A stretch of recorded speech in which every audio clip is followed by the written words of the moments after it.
cidade linda que eu moro, cara. Eu me orgulho dessa porra.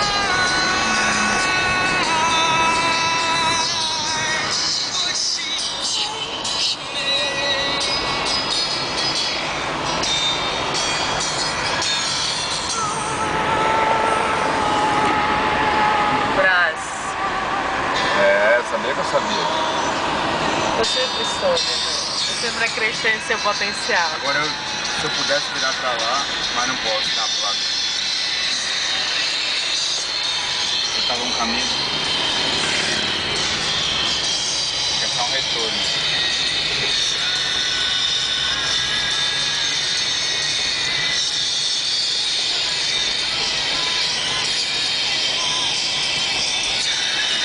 Um cartão maior pra essa marca. Mata tudo. A minha câmera pega tudo. Pra fumar o dia inteiro. O que aconteceu com o seu vidro traseiro, meu amigo? Teria uma brisa maior no carro. Não, sabe que essas vezes acontece quando o carro tá no sol, isso acontece sozinho. É. Olha que coisa louca, mano. Ou viajar muito rápido com o carro com vida aberta. Ou se ele quiser pegar um Ou tomar ar. uma pedrada. Não, ou então pegar um ar, né? Assim. Não, a mulher, carro de uma mulher, deve estar levando pra consertar, não pode andar assim. Ou não, ela é imprudente. Não é, ela mora no condomínio. Como você sabe? Porque tem uma placa de condomínio no carro.